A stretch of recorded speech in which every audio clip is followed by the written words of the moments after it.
Jama'a masu kallon Africa TV, barkanmu da wannan lokaci, barkanku da sake saduwa da mu a ci gaban shirin mu mai taken Africa Tech.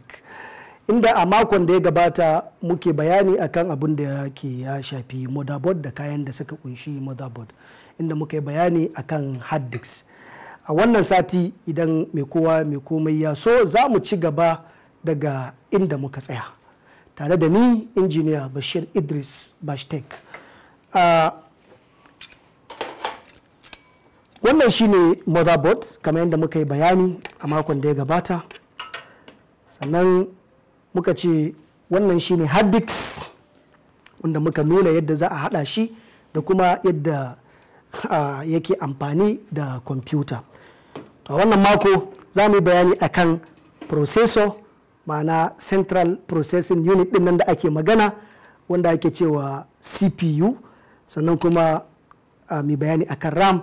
Idan lokaci ya kai mu har mu bayani akan cooling fan da kuma cooling sink. To wannan kamar da muka bayani shine processor. Wannan ita ce kwakwalwar kwamfuta. Tunda mun ce ga uwar kwamfuta, to kaga muna iya cewa wannan shine uban kwamfuta. Domin shine duk sakon da ka isarwa kwamfuta ka tura, shine na'urar da ke iya processing dinsa, ya markaɗa shi, sannan kuma ya ba kwamfutar dama ta fitar maka da sakon da kake so ta fitar maka a yadda kake bukata. Mun ce a saman motherboard ake jona dukkanin wannan abubuwan. To shi ma wannan a wannan ɗakin na CPU socket din nan, ko mu ce processor socket, a nan ne ake sanya shi wannan processor din. Processor din nan suna nan kusan kala-kala. Akwai wanda shi ma yana zuwa ne in form of card, yana zuwa kamar card ne da slot din shi inda zaka tura shi. Akwai kuma wanda yana zuwa ne pinless, wanda zaka ga babu pin a jikinsa, sai dai pin din yana jikin socket din akan motherboard. Akwai kuma wanda zaka gan shi pin processor ne, akan processor din akwai pin din kamar yadda wannan pins din suke, to akan processor yake. Then kuma akan motherboard din socket din sai ya zama kamar female socket, babu su pin din a saman shi wannan motherboard din. To wannan shine processor.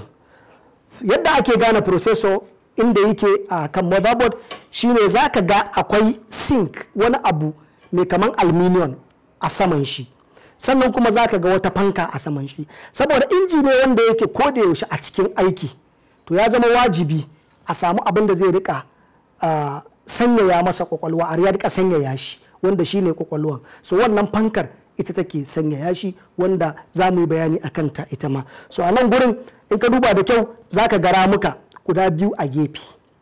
Wayannan ramukan guda biyu a gefe su ne zaka kalla kuma saitin yadda ramukan yake a nan, domin akwai pin a jikinsa. Saboda ita kwamfuta mun ce a zero force ce, kwata-kwata ba a sa karfi a kanta. Duk abin da za a yi ana yin sa ne a hankali, saboda yana da pin din da ya rike shi. To shi ma kansa wannan din akwai pin din da yake ya rike shi.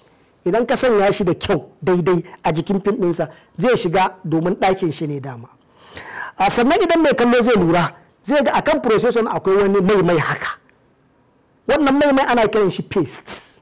Za ga kaman grease ne, yana taimakawa processor ne ko da yaushe wurin rike sanyi a jikinsa, domin ya zama akwai wani mai da yake dan ƙara taimaka ma processor domin gabatar da aikin da zai gabatar. Shi yasa dukkan wani inji za ga akwai mai da ya daidai da wannan injin, domin ya lausasa wa'innan karafunan ya kuma ba su dama su yi abin da ya kamata su yi. Sannan in ka sanya shi za ka sauke shi wannan socket din, don mun ce zero force ne ai, to idan ka sa za ka ga abin da za ka sa ka makala domin ya kama shi processor din, don ya maka abin da kake so ya gabatar maka da shi.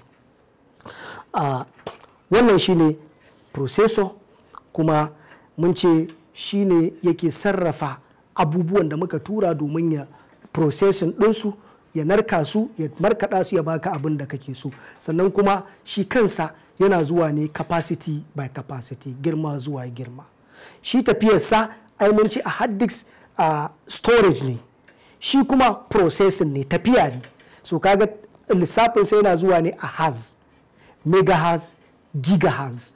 So yanayin girman tafiyar shi processor din, yanayin aikin na processing din da kwamfutar za ta gabatar maka da babban aiki kamar yadda kake bukata. Sannan shi processor din nan baya tafiya shi kadai, yana tafiya ne da wani abu kamar yadda muka yi bayani wanda ake ce masa RAM, ma'ana random access memory, ma'ana random access memory. Wannan abubuwan su ne RAM kenan, random access memory. Aka ce the performance of a computer system determines the size of the RAM. So aikin computer taimaka aiki cikin sauri to ya ta'allaka ne akan girman RAM din da kake da shi a computer. Shi wannan memory ne that stores information temporarily for the processor. So shi yana ajiyewa processor saƙo ne na ɗan ƙanƙanin lokaci, lokacin da processor yake gabatar da processing na ayyuka, wannan processor kenan sanda yake gabatar da aiki, shi kuma wannan RAM ɗin yana taimaka masa wurin ajiye wani saƙo da ka aika kamun ya gama sarrafa abin da ka tura mishi. Misali, sai ka buɗe karatu a kwamfuta kuma a lokaci guda ka zama kana typing da ita wannan kwamfutan, sannan a can wani gefe ka buɗe wani file ka yi minimizing ɗinsa ko ka yi storing down ɗin shi, dukkanin kuma a lokaci ɗaya kaga kwamfutan nan na gabatar maka da shi wannan aikin. To abin da ke taimakawa shi wannan RAM ɗin shi ne yake taimakawa wurin ajiye waɗannan sauran abubuwan da suke kan aiki, sannan kuma processor ya ci gaba da sarrafa abin da yake sarrafawa. To kaga shi mun ce na aji abu ne temporarily na ɗan ƙaramin lokaci, shi kuma hard disk yana ajiyewa ne permanently na dindindin har sai idan kai ne ka goge shi daga ciki. A nan abin da kawai ake nufi shine daga zaran ka kashe kwamfutar ka to dukkanin wani sako da ke aji a nan ya ɓace kenan, ba zai zauna ba. Amma ko da ka kashe kwamfuta, ko da ma ka cire hard disk ɗinka daga cikin kwamfuta ka kai shi wata kwamfutar, akwai yiwuwan za ka iya ganin abubuwan da ka aje a cikin wannan hard disk ɗin. Sannan kuma tattare da wa'innan abubuwan guda uku akwai wannan cooling fan, akwai kuma shi wannan cooling sink ɗin. Ai mun ce kesin na kwamfuta an yi shi ne da alamar karfe mara nauyi saboda ya zama kamar gangan jiki na ɗan adam, ya kare kamar fata ta ɗan adam domin kare wata cuta ko kuma lalacewar ababen da ke cikin jiki. Sannan kuma saboda yana ɗaukan sanyi ya taimaka wurin sanya board ɗin ya zama ya samu sanyi. To haka shi ma amfanin wannan cooling sink ɗin, ana iya kwance fankar a cire ta daban a bar sink ɗin daban. So shi ma a jikin wannan sink ɗin za a ga wani abu ne mai kama da aluminium ko kuma in ce ma aluminium ɗin, wanda ko da yaushe ko da baya jikin kwamfuta za ka ji yana sanyi. To ko da an kashe kwamfuta yana da sanyin da zai taimaka wurin sanyaya shi wannan processor ɗin. Processor ɗin idan ka sa shi yana mannuwa ne a jikin shi wannan sink ɗin, sannan ya shiga a CPU socket ɗin nan, sannan kuma fankan nan ta taimaka wurin sanyaya shi wannan sink ɗin domin iskan da zai fito, kaga zafi ya riga ya rike kwamfutar.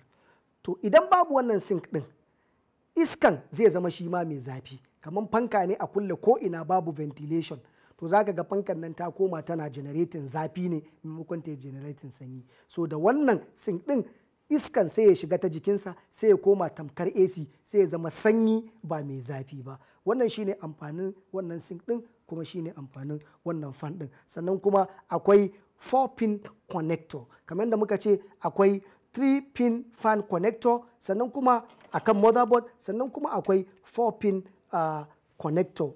To kaga a nan gurin, a nan za ka yi connecting ɗin shi wannan fankan da kuma shi wannan CPU ɗin. In ka sanya shi a nan gurin shine zai baka abin da kake nema na ya zama ya haɗa shi tsakanin fankanka da kuma shi kansa motherboard ɗin naka. Wannan shine a takaice. To ana nuna mana lokaci yayi, a nan za mu dakata, sai idan mai kowa mai komai ya kai mu mako mai zuwa za mu ci gaba daga inda muka tsaya.